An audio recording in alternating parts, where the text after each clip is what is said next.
The council chamber hung in orbit above Zyphera, a massive ring of metal and glass where representatives from 130 species met to decide the fate of the galaxy. Today, like most days over the past 10 years, they were ignoring humanity's warnings.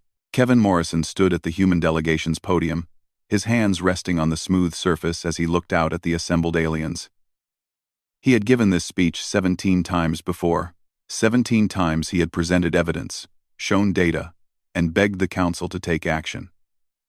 17 times they had voted him down. Beside him, Lisa Chen watched the displays showing real-time voting tallies. Her military uniform stood out among the diplomatic robes worn by other species. She had stopped hoping for a different outcome 6 months ago. Ambassador Thel Knox of the Vaxian Empire rose from his seat, his forearms spreading wide in a gesture of dismissal. His translator box rendered his words into flat, emotionless human speech. We have reviewed the human proposal for integrated defense coordination. Once again, we find it unnecessary and, frankly, insulting to those species who have protected this galaxy for thousands of years. Kevin kept his expression neutral. Ambassador? With respect, the Void Reapers have attacked 17 colonies in the past year. 14 of those attacks resulted in complete loss of life because response times were too slow. Our tactical officers could have coordinated faster response fleets and saved millions of lives. Thel Knox made a sound that the translator rendered as laughter. Human tactical officers. Your species has been in space for barely 200 years. The Vaxian military has defended this galaxy for 10,000. We do not require lessons from children. Murmurs of agreement rippled through the chamber. The Kelthor delegation activated their approval lights. The Morvians did the same. Kevin had heard it all before. Young species. Inexperienced. Paranoid. Warmongering. The evidence is in your systems, Lisa said, her voice cutting through the noise. Attack patterns, response times, casualty figures. We are not asking to command your fleets. We are asking to help coordinate them because right now, people are dying while ships arrive too late. We appreciate the human concern, Thel Knox said, his tone making it clear he did not appreciate anything. But perhaps humanity should focus on what they do well. Medical research. Perhaps. Agricultural development. Leave military matters to those with actual experience. Kevin pulled up a holographic display. It showed a colony world. Burning. This was Praxis Station. Population 4 million. The distress call went out at 0600 station time. The nearest council fleet was 30 minutes away. They arrived at 1,430. 8 hours and 30 minutes. Do you know why? Jump calculations require precision, Thel Knox said. We do not rush and endanger our ships. Human tactical officers can calculate safe jump coordinates in 11 minutes, Lisa said. Your fleet took over 2 hours to plot the course. By the time they arrived, everyone was dead. The chamber fell silent for a moment. Then a Kelthor representative spoke up. Are you suggesting our officers are incompetent? No, Kevin said quietly. I am suggesting that our officers are faster at this one specific task. We are good at processing large amounts of data quickly. Let us help. Please. The vote was called. 127 species voted against the human proposal. 3 voted in favor. 2 abstained. Thel Knox looked down at Kevin from his elevated platform. The council has spoken. We thank humanity for their continued interest in galactic security. Perhaps next year's proposal will be more realistic. Kevin closed his data tablet. He looked at Lisa, who met his eyes with a sad understanding. They had both known this would be the outcome. The council never changed its mind. Pride mattered more than lives. Ambassador Thel Knox, Kevin said, his voice calm and clear. I want to thank you and the council for your time over these past years. Humanity wishes you all the very best. He gathered his materials. Lisa did the same. They walked toward the exit. That is all? Thel Knox called after them. No dramatic speech? No demands? No threats? Kevin paused at the doorway and looked back. No, Ambassador. We said what we needed to say. You made your decision. We respect that. Good luck. They left the chamber. Behind them, the council members were already moving on to the next item on their agenda, a trade dispute between two species Kevin had never heard of. In the corridor outside, a young Catharian diplomat named Zixra watched them pass. She had studied Earth history as part of her diplomatic training. She knew that humans rarely made empty gestures. When they said goodbye, they meant it. Ambassador Morrison, she called out. What will you do now? Kevin stopped and gave her a tired smile. We will go home, Zixra. We will protect our own people since the council will not let us protect theirs. Take care of yourself. 6 hours later, the human embassy began shutdown procedures. Staff packed files, deactivated systems, and prepared to leave. Word spread quickly through the station. The humans were actually leaving. Commander Brandon Walsh stood on the bridge of the Earth vessel Defiant, reading the recall orders. Every human ship in Council space was being called home. Every trade station, every medical outpost, every agricultural team, all of it. Ending now. Sir, are we really abandoning them? His first officer asked. Brandon looked out at the stars of Council space, thinking of all the people they had helped over the years, people who had never thanked them, never acknowledged them, never even noticed them. We are not abandoning anyone. They made it very clear they do not want our help. We are simply respecting their wishes. The Defiant's engines powered up. Jump coordinates were set for Sol system. One by one, human ships across the galaxy did the same.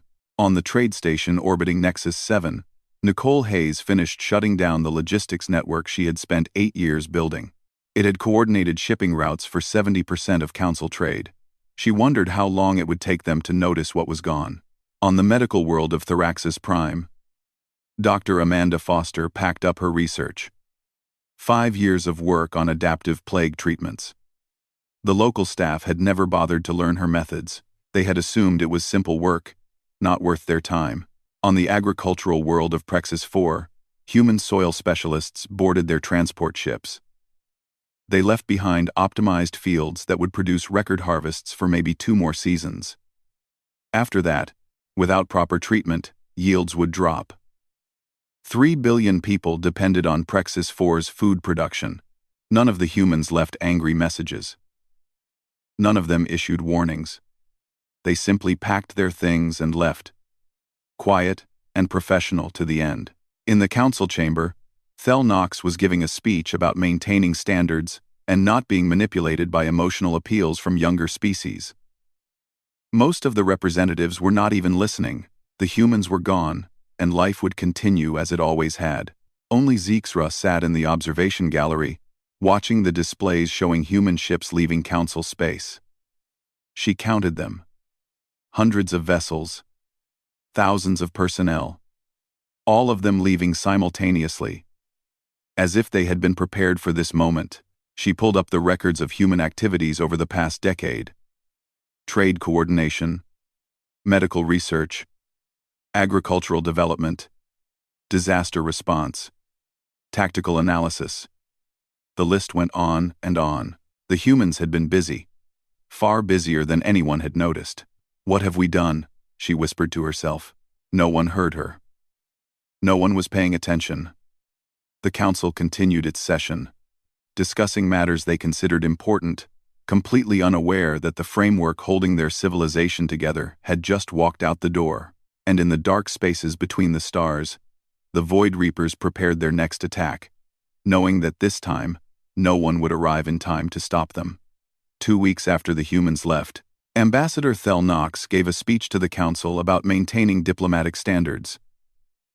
He spoke about how younger species often made dramatic gestures when they did not get their way. The council members listened and agreed. Some even applauded. That same day, on the medical world of Thraxis Prime, people started dying. The head physician, a Morvian named Kelthar, stood in his laboratory staring at test results he could not understand. The Xerxian plague had been under control for 5 years. They had lost only a handful of patients each month. Tragic, but manageable. Now, In just 2 weeks, they had lost 300.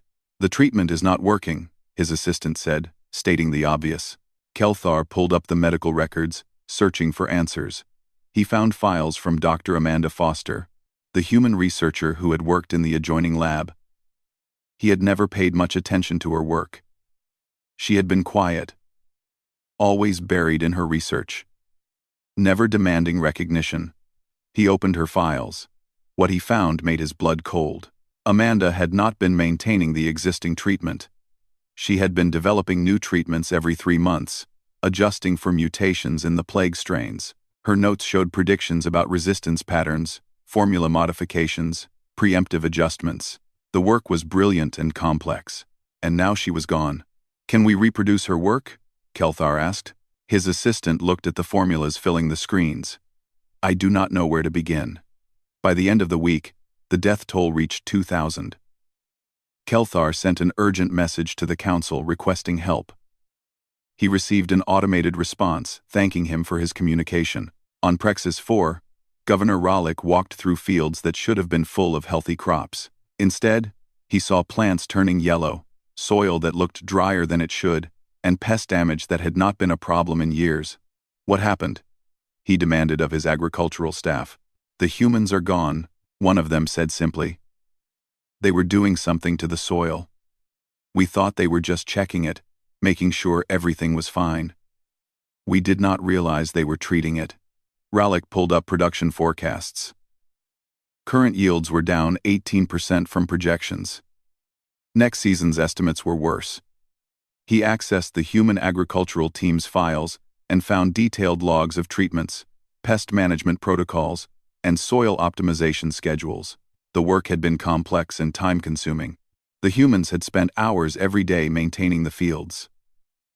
His own staff had assumed it was simple labor, nothing that required real expertise. Can we continue their work? Ralik asked. His head of agriculture looked uncomfortable. We can try, sir. But we do not understand most of these procedures. The humans never explained them. We never asked. 3 billion people depended on Prexis 4's food production. Ralik sent a priority message to the council. He received a response 3 days later, suggesting he hire agricultural consultants from other species. In the commercial sector, chaos was spreading. Ships were arriving late or not at all. Essential supplies sat in warehouses because no one knew where they were supposed to go. Cargo vessels waited at stations because docking schedules had fallen apart. Nicole Hayes had coordinated the shipping routes. She had built a network that moved goods efficiently across 70% of council space. She had done it with a small team and outdated computers because the council had never considered trade logistics important enough to fund properly. Now that network was gone, and no one knew how to rebuild it. Station Master Vexcor watched cargo ships orbit his station in confusion. Normally they docked in a steady flow, unloaded, and departed within hours. Now they were waiting days for clearance because his staff could not calculate efficient docking sequences. The human Nicole, she had a system, one of his coordinators said. But we do not have access to her programs. She worked with basic computers, Vexcor said. Our systems are far more advanced. Just do what she did. We do not know what she did, sir. We never watched. It seemed like simple scheduling. It was not simple. Ships continued to wait. Delays cascaded through the network. Essential supplies did not reach their destinations. On 14 worlds, hospitals ran out of medicine. On 7 worlds, food distribution systems started to fail. Then the Void Reapers attacked. The mining colony on Xerxes 9 sent out a distress call at 0800 local time. The message reached the Council Military Coordination Center within seconds. Protocols were clear. Calculate jump coordinates. Dispatch rapid response fleet. Arrive before the attackers could complete their raid.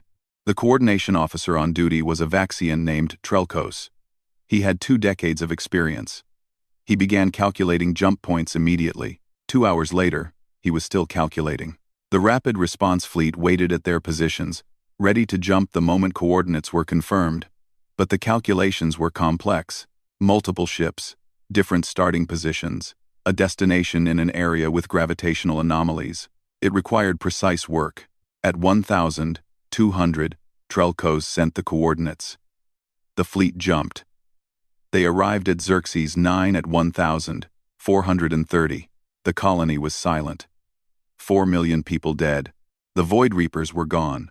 Grand Admiral Kethros reviewed the response logs with growing horror. 6.5 hours. It took us 6.5 hours to respond to a distress call.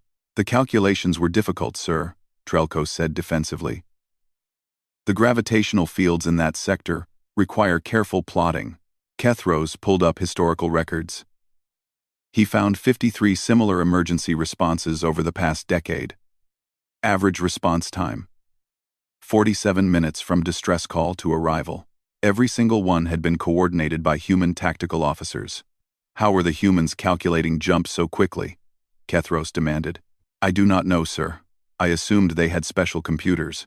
They used the same systems we use, Kethros said quietly. They were just faster.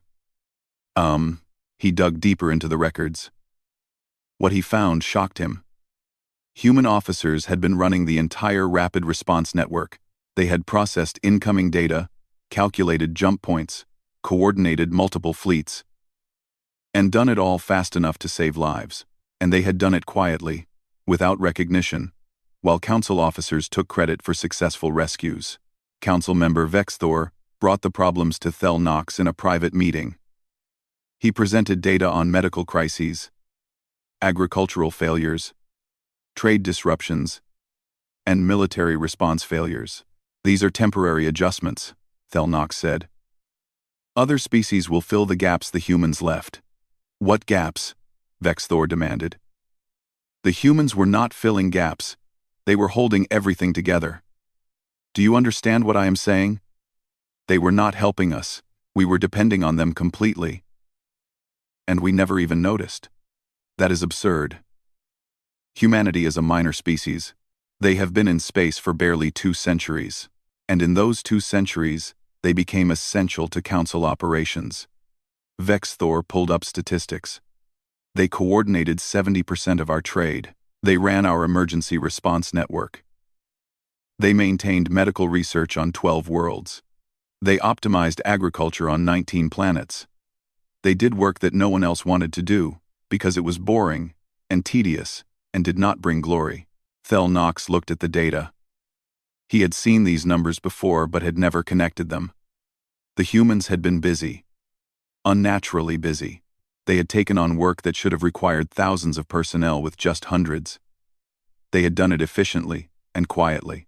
Then we will assign other species to these tasks, Thel Nox said. I already tried. The Vaxians refuse to work logistics. The Kelthors will not do agricultural labor.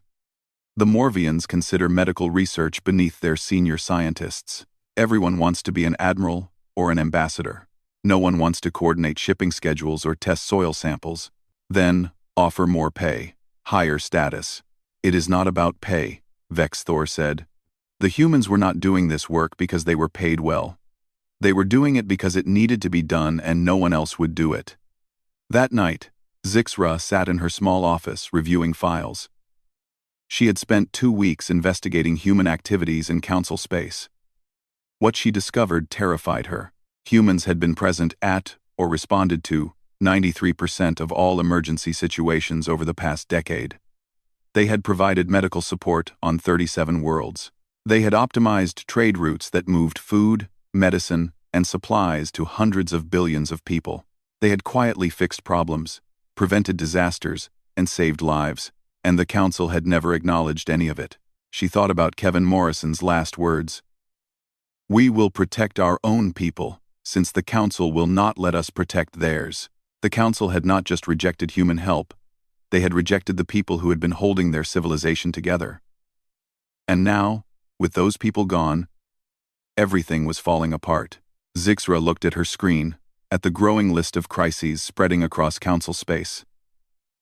Medical plagues, food shortages, trade collapse, failed emergency responses. What have we done? She whispered again. This time, she knew the answer. They had driven away the only people who had actually cared about keeping everyone safe. And now, They were going to pay the price for their pride. 1 month after humanity's departure, the Galactic Council convened an emergency session. The chamber that usually echoed with proud speeches and political maneuvering now filled with desperate voices, calling for solutions. Grand Admiral Kethros stood at the central podium, his uniform crisp despite the exhaustion in his eyes. He had not slept properly in 3 weeks. "The situation is critical," he said. And even his translator could not hide the strain in his voice. "Medical plagues are spreading across 4 worlds. Food shortages have caused riots on 7 planets. Trade has collapsed by 40%, and the Void Reapers have destroyed 12 more colonies in the past month." "What is our military doing?" demanded a Kelthor representative. "Why are our fleets not stopping these attacks?" Kethros activated a holographic display. It showed the Council's territory, with red markers indicating Void Reaper attacks. "We are responding to every attack, but we are always too late. Response times have increased from an average of 47 minutes to 6 hours and 12 minutes. The chamber erupted in angry questions. How was this possible? What had changed? Why were their advanced fleets suddenly so slow? "I will tell you what changed," Kethros said, his voice cutting through the noise. "The humans left." Ambassador Thel Nox rose from his seat. "Surely you are not suggesting that our military effectiveness depended on a species that has barely left their home system?" "That is exactly what I am suggesting." Kethros pulled up new data. "I have spent the past month reviewing tactical operations. What I found is disturbing. For the last decade, human tactical officers have been running our entire rapid response coordination network." "That is impossible," Thel Nox said. "Our officers command those systems." "Our officers give orders," Kethros corrected. "But humans were processing the data. They monitored thousands of sensors, predicted attack patterns, calculated jump coordinates, and positioned our fleets before attacks even occurred. They did this work 24 hours a day, 7 days a week, with a team of 43 people doing work that should have required thousands." Council member Silvara of the Morvian delegation stood up. "Why were humans given such critical responsibilities?" "This is a security risk." "They were never given these responsibilities," Kethros said, and now anger crept into his voice. "They took them because they saw what needed doing, and they did it. While our officers argued about glory and command positions, humans were doing the boring, essential work of actually keeping people safe." He changed the display to show a different set of records. "Let me give you an example. 3 years ago, a solar flare threatened the Kelthor colony on Praxis 7. The evacuation required coordinating 240 ships from 17 different fleets. Our estimates said it would take 6 days to plan and execute. A human colony administrator named Tyler Morgan coordinated the entire operation in 18 hours. He worked without sleep, processing data, assigning ships, optimizing routes. Every single colonist was evacuated safely." "I remember that evacuation," a Kelthor representative said. "Admiral Trelkon received a commendation for his brilliant coordination. Admiral Trelkon gave 3 orders during the entire operation," Kethros said flatly. "Tyler Morgan did everything else. And when the celebration was held to honor the successful rescue, Tyler Morgan was not invited because he was human, and therefore his contribution was not considered significant." The chamber fell silent. Zixra took the opportunity to speak. She had prepared for this moment, knowing it might be her only chance. "I have spent the past month documenting human activities. The pattern is the same everywhere. Humans saw work that needed doing, work that was essential but not glorious, and they did it without asking for recognition. They maintained our medical research. They optimized our agriculture. They coordinated our trade. They ran our emergency services. And we never noticed because we were too proud to pay attention." "This is revisionist nonsense," Thel Nox said. "You are trying to rewrite history to make the humans look important." "I am presenting facts," Zixra replied. She activated her own display, showing personnel records. On Theraxis Prime, human medical researchers developed new plague treatments every 3 months for 5 years. The death rate was 0.3%. Since they left, The death rate is now 47%. On Prexis 4, human agricultural specialists maintained soil and pest control. Crop yields were at record levels. Now yields are down 32% and dropping. These are not opinions. These are numbers. Then we will assign other species to do this work, Thelnox insisted. I tried, Vexthor said, standing to support Zixra. No one will take the jobs. Every species wants glory and status. No one wants to spend 16 hours a day testing soil samples or calculating shipping routes. Then we will order them to do it. You cannot order competence, Vexthor said. The humans were good at this work because they were patient and thorough and willing to focus on details. You cannot order someone to care about whether crops grow or sick people get medicine. Another Void Reaper attack alert flashed on the displays. 3 colonies under simultaneous assault. Kethros immediately sent out coordination orders. The Council watched in real time as their fleets scrambled to respond. Ships from different locations tried to converge on the attack sites. But the coordination was a disaster. 2 ships nearly collided during their jumps because no one had properly calculated safe separation distances. 1 fleet arrived at the wrong coordinates entirely. Communications between fleets broke down as different species used different protocols. By the time Council forces reached the colonies, 15 million people were dead. The chamber remained silent as the casualty reports came in. 15 million. In one day. Because fleets could not coordinate properly.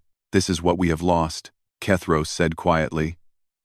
Human tactical officers would have positioned our fleets better. They would have calculated safe jumps. They would have maintained communications between different species. They would have saved those 15 million lives. Then we must contact Earth, Zixra said. We must apologize and ask them to return. Absolutely not, Thelnox said. I will not humiliate this council by begging a junior species for help. We will solve these problems ourselves. How? Vexthor demanded. How will we solve problems that are killing millions of our people? We are the Galactic Council, Thelnox said. We have protected this galaxy for thousands of years. We will adapt and overcome, while people die, Zixra said. You would rather let millions die than admit you were wrong about humanity. I was not wrong, Thelnox insisted. The humans were useful. I admit that now. But we can replace their functions. We simply need time. We do not have time, Kethros said. He pulled up tactical projections. The Void Reapers are attacking with increasing frequency. They have learned that our response times are slow. They are exploiting our weakness. At the current rate, they will destroy 40 major colonies within the next 2 months. Then deploy more ships, Thelnox ordered. Ships are not the problem. Coordination is the problem. We have the military power to defeat the Void Reapers easily. But we cannot get our forces to the right places at the right times, because no one can do what the humans did. Thelnox looked around the chamber. He saw fear in the faces of representatives who had always been confident. He saw doubt in the eyes of allies who had supported him. He saw judgment in the gaze of younger members who had warned him this would happen. But he also saw his own reflection in the polished walls of the chamber. He had built his career on strength and pride. To admit he had been wrong, to beg humans for help, would destroy everything he had worked for. We will not contact Earth, he said firmly. We will find another way. That night, Zixra made a decision. She could not watch her civilization die because of pride. She accessed the restricted navigation files and plotted a course to human space. It was illegal for a council member to contact Earth without authorization. She would likely face exile, or worse. But 15 million people had died today. How many more would die tomorrow if someone did not try? She boarded her personal ship, a small vessel designed for diplomatic travel. Her assistant tried to stop her, but she waved him away. If anyone asks, you did not see me leave. As her ship jumped toward human space, she thought about what she would say to them. How do you apologize for a decade of contempt? How do you ask for help from people you treated as inferior? She did not know. But she had to try. Back in the council chamber, Thelnox sat alone in the darkness, Reports continued to flow in. More deaths. More failures. More proof that Zixra and Vex Thor were right, but he could not admit it. To admit it would mean acknowledging that humanity, the species he had mocked and dismissed, had been more important to the Council than his own ancient and proud Vaxian empire. His pride would not allow it, even if it meant watching the Council burn. And in the dark between the stars, the Void Reapers prepared their next attack, knowing that this time, victory would be easier than ever before. 2 months after humanity left, the Galactic Council was dying. The death toll had reached 30 million. 23 worlds faced starvation. Trade had collapsed by 70%. The Void Reapers attacked with impunity, knowing no effective defense would come. Zixra's small ship crossed into human space, immediately triggering automated defense alerts. Within minutes, an Earth Defense Force vessel appeared beside her. Weapons powered but not targeting. A human face appeared on her communication screen. "This is Captain Ryan Cooper of the Earth Defense Force. You are in restricted space. State your identity and purpose." Zixra had prepared a speech, but looking at the human captain's calm, professional expression, all her rehearsed words seemed inadequate. "My name is Zixra. I am a council member. I came to ask for help." Ryan studied her for a moment. "The council made it clear they did not want our help. I know. We were wrong. I was wrong. I am not here with official authorization. I came because people are dying, and I could not watch it happen anymore." Ryan's expression did not change, but something shifted in his eyes. Not sympathy exactly, but understanding. "Wait there. I need to forward your request to command." For 3 hours, Zixra waited in her ship, orbiting at the edge of human space. She used the time to review the data she had brought. Evidence of every crisis, every failure, every death that had resulted from humanity's absence. She also reviewed the files she had discovered about human contributions. One in particular haunted her. 5 years ago, a human engineer named Rebecca Stone had submitted a report about structural flaws in the Council's primary shipyards. She had identified stress points that would fail under sustained production schedules. She had recommended immediate repairs. The Council's engineering board had rejected her report. Rebecca Stone was human, young, and female. The board members were all from ancient species with thousands of years of engineering experience. They did not need a human to tell them about shipyards. Last week, the main shipyard at Nexus 7 had suffered a catastrophic structural failure. 3 of the primary construction bays had collapsed, killing 2,000 workers and destroying 6 partially built warships. The failure points matched exactly what Rebecca Stone had predicted. The Council now had no way to build the ships they desperately needed, because they had ignored a human engineer's warning. Ryan's face reappeared on the screen. "Earth leadership has agreed to meet with you. Follow my ship. Do not deviate from the course I provide." Zixra followed the human vessel deeper into Sol system, seeing Earth growing larger through her viewport. She had studied human history, but seeing their home world in person was different. It looked beautiful and fragile, a blue sphere wrapped in white clouds. She landed at a facility in a city called Geneva. Human soldiers escorted her inside. Professional, but not hostile. They treated her with more courtesy than she probably deserved. Meanwhile, in Council space, the civilization continued its collapse. Vex Thor had assembled a group of younger Council members, representatives who understood that pride would not save them. They drafted a proposal for immediate contact with Earth, including formal acknowledgement of past mistakes and whatever terms humanity demanded. Thelnox blocked the proposal before it could reach a vote. He used his authority as senior ambassador to declare it a security risk. Any species that attempted to contact Earth independently would face trade sanctions, but the Council's authority was crumbling. Individual species began making their own decisions. The Catharians quietly sent an envoy toward human space. The Prexians did the same. The unified council that had ruled the galaxy was fracturing as desperate civilizations looked for any path to survival. The Void Reapers sensed the weakness. They launched their largest coordinated attack yet, hitting 6 major industrial worlds simultaneously. The Council's response was chaotic and ineffective. Fleets arrived at wrong coordinates. Communications failed. Ships fired on each other by accident in the confusion. By the time the attack ended, 200 million people were dead. The industrial capacity of the Council had been reduced by 40%. Their ability to build weapons, ships, and defense systems was crippled. Thel Knox sat in his office, watching the casualty reports scroll across his screens. 200 million. The number was too large to comprehend. He tried to imagine 200 million individuals, each with lives and families and dreams, all gone because fleets could not coordinate properly. Because humans were not there to coordinate them. He accessed the historical files, looking at response times from years past. 47 minutes average. 47 minutes from distress call to fleet arrival. He checked the human tactical team assignments. 43 people. 43 humans had maintained response coordination for the entire Council.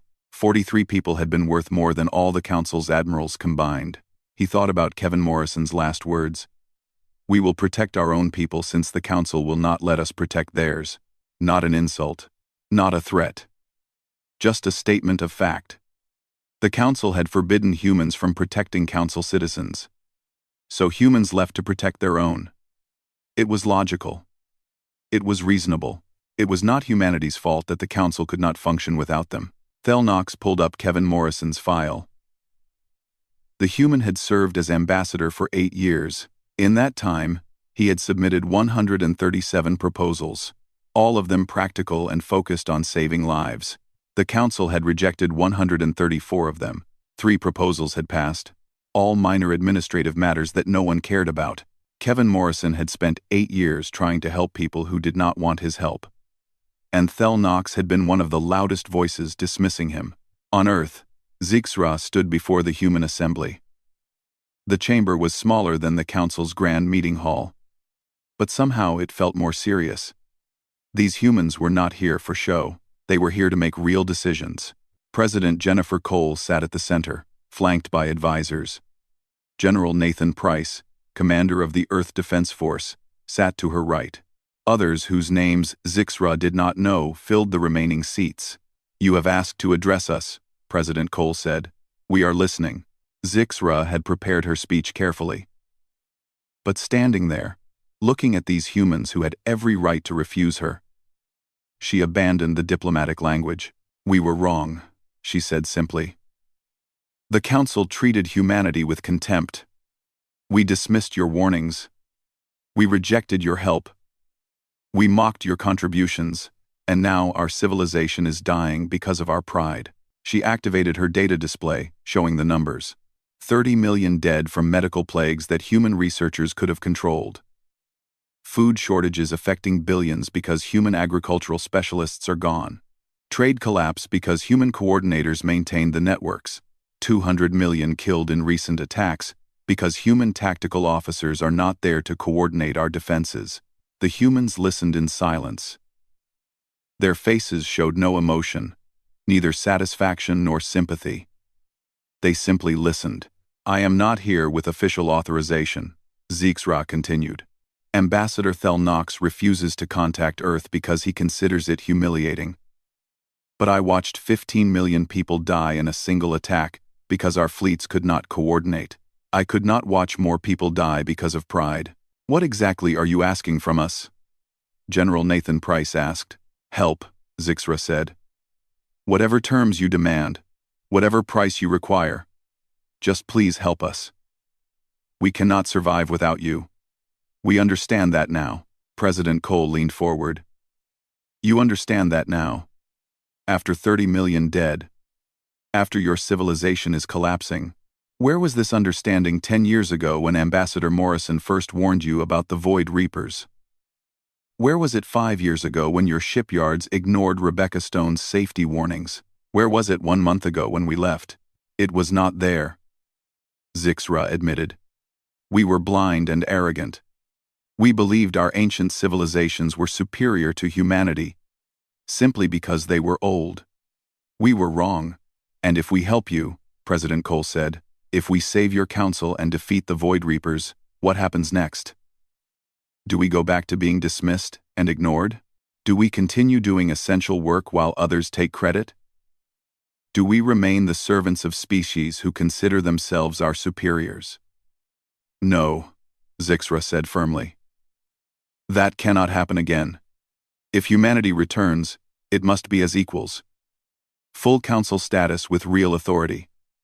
Not symbolic membership, recognition for your contributions, not silence. Partnership, not servitude. Can you guarantee that? General Price asked. I cannot guarantee anything, Zixra admitted. I am one voice among 130 species. But I promise that I will fight for it. And there are others like me, younger members who understand what we have lost. We will not let humanity be dismissed again. 2. President Cole looked at her advisors. They spoke quietly among themselves. Zixra waited, hardly daring to hope. Finally, President Cole spoke.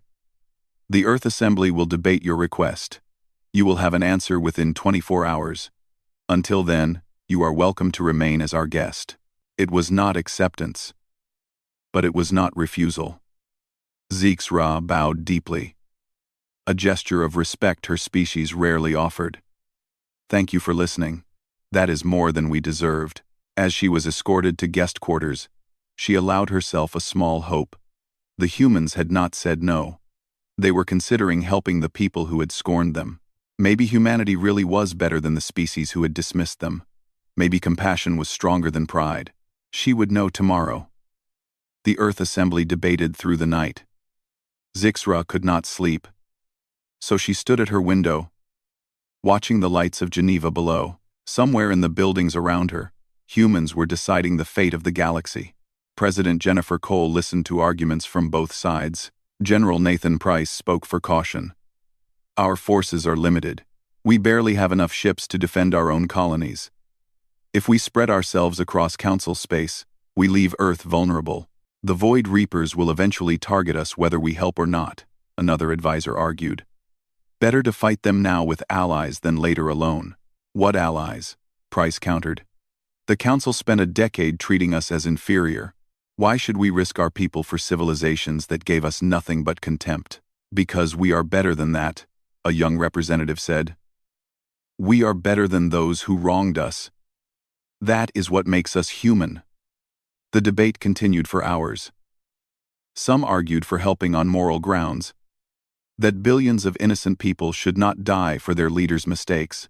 Others argued for strategic concerns, that a strong council was better than a power vacuum. Still others argued that Earth should stay home and protect its own. Finally, President Cole called for silence. I have made my decision. Earth will help. But not as silent partners who do the work while others take credit. If we do this, we do it on our terms, she outlined the conditions.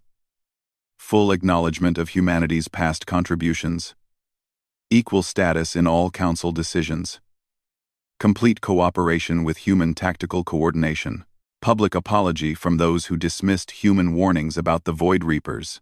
And formal recognition that humanity's departure was justified, not a failure of human commitment. These terms are not negotiable, Cole said.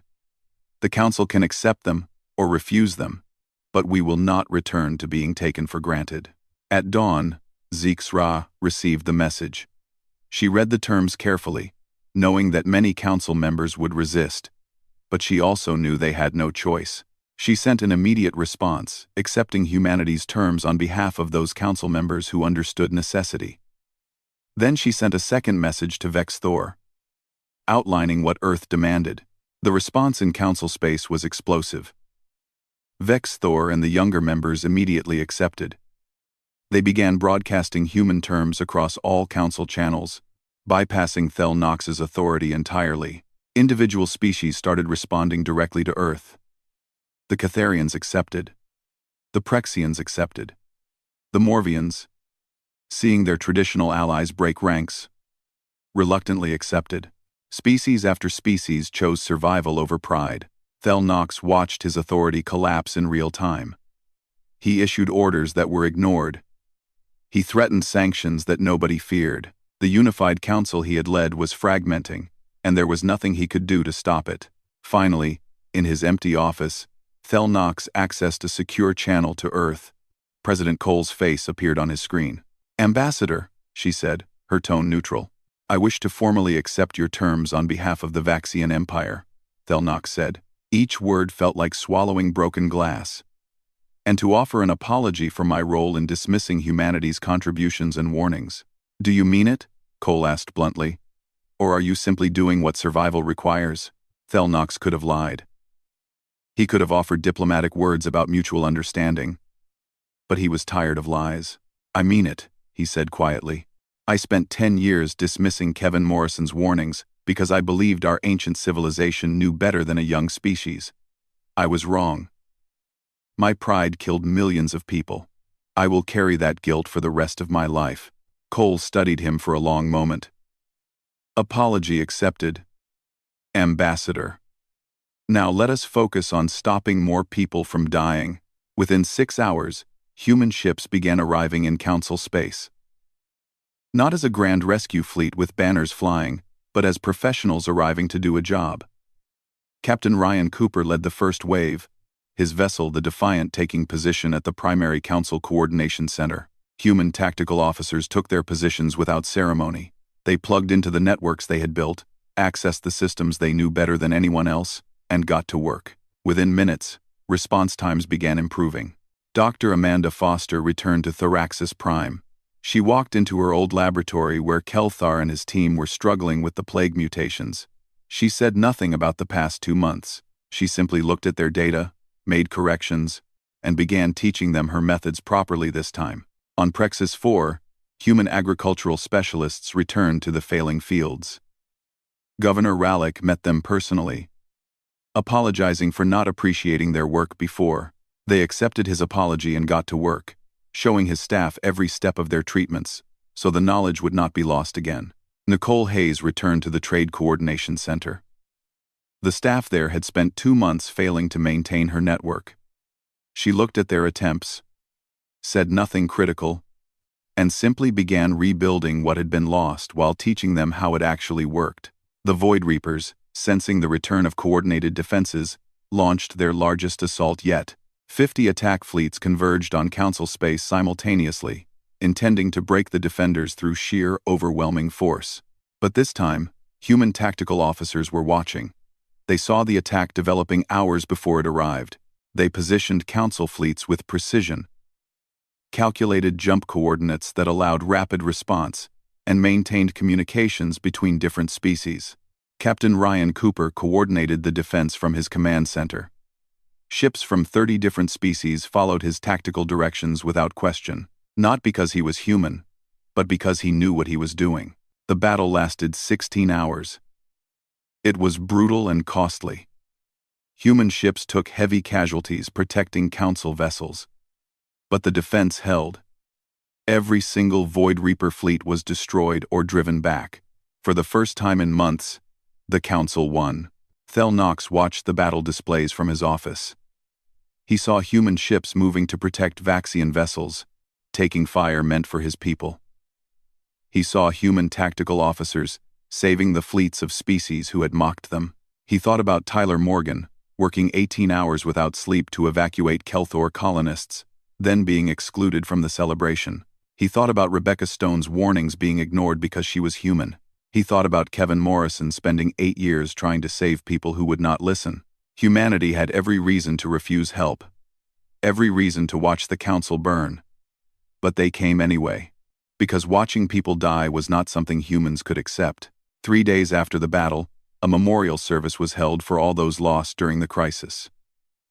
Council citizens and human personnel who died defending worlds that had once scorned them. 400 million names read aloud over 12 hours. Zixra gave a speech to the assembled representatives. Thel Knox stood in the back, no longer seated in a position of honor. "We built a civilization based on pride," Zixra said. "We measured greatness by age and glory. We honored those who commanded, but ignored those who served. And when humanity arrived, young and humble, we dismissed them because they did not fit our definition of importance." She gestured to the human delegation, where Kevin Morrison stood beside President Cole. But true strength is not in weapons or ancient lineage. It is in the willingness to do what must be done without seeking glory. It is in working 16-hour days to save people who will never thank you. It is in warning about dangers even when no one will listen. It is in returning to help those who wronged you, because letting them die is not who you are. Humanity possessed that strength all along. We were simply too blind to see it. We only noticed them when they were gone, when everything they had quietly maintained fell apart. We learned that without their silent service, our grand civilization was hollow. She looked directly at Thelnox. Some of us learned this lesson too late. But we learned it. The question now is whether we can build something worthy of the sacrifice made to save us. President Cole took the podium next. Earth did not return seeking revenge or dominance. We returned because billions of lives mattered more than our justified anger. But we also returned with conditions that must be honored. Humanity will no longer be taken for granted. We will no longer do essential work while others claim credit. We are equals, or we are nothing. The Council, what remained of it, voted unanimously to ratify Earth's terms. A new Council charter was drafted, with humanity holding authority equal to the oldest species. Recognition systems were reformed to acknowledge actual contributions, not just visible leadership. The boring, essential work was finally given the respect it deserved. Thelnox submitted his resignation that evening. He had no right to help lead the council he had nearly destroyed. Vexthor and Zixra took leadership positions alongside President Cole, forming a coalition government dedicated to rebuilding. Weeks later, Captain Ryan Cooper stood on his ship's observation deck, looking out at council space. A young ensign joined him. "Sir, do you think they have truly learned?" the ensign asked. Ryan thought about the question. He had seen too much of the galaxy to be naive. Some would remember, some would forget. Some would resent humanity's new authority. Politics and pride did not disappear because of one crisis. Some will remember, he said. Some will forget. But we will continue doing what needs doing regardless.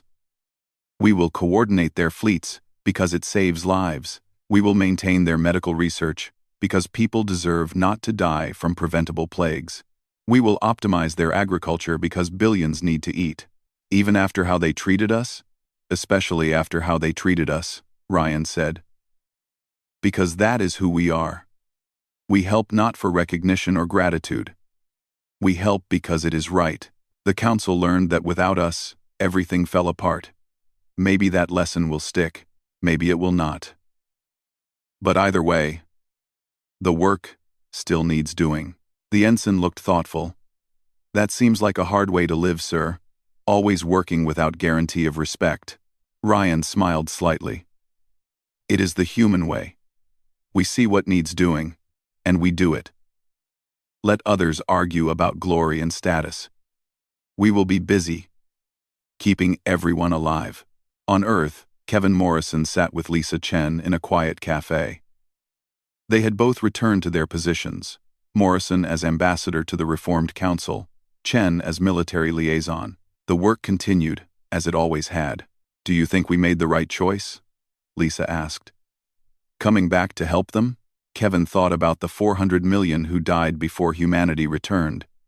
He thought about the billions more who would have died if Earth had refused. He thought about the young Catharian diplomat who had risked everything to ask for help. Yes, he said. It was the right choice. Not because they deserved our help, but because those people did not deserve to die for their leaders' mistakes. And maybe, just maybe, the council will be better this time. And if they go back to dismissing us in a few years, then we leave again, Kevin said simply. We gave them a second chance. If they waste it, that is their choice. But we will not watch people die in silence ever again. They finished their coffee and returned to work. There were reports to file, coordination meetings to attend, and 1,000 small tasks that kept civilizations functioning. Boring work. Essential work. The kind of work humans had always done best. In the council chamber, the reformed government held its first session. Representatives from 130 species gathered. But this time, The humans sat at the center table, as equals, not at the edge, not as afterthoughts. As the people who held everything together, Zixra called the session to order. We gather to rebuild what we nearly destroyed. We have learned that strength without wisdom is hollow, that pride without substance is weakness, and that the most important work is often the least visible.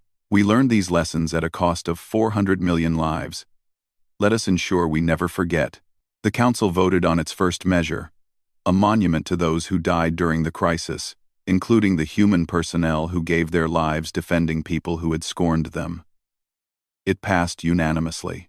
As the session continued, dealing with practical matters of reconstruction and defense, one thing was clear. The Galactic Council had changed. Not because humanity demanded it, but because the price of pride had been too high to ever pay again. And somewhere in the dark between stars, a young Void Reaper scout ship detected the improved coordination of Council defenses. It analyzed the data and sent a warning back to its fleet. The enemy had become dangerous again. The humans had returned, and with them, hope.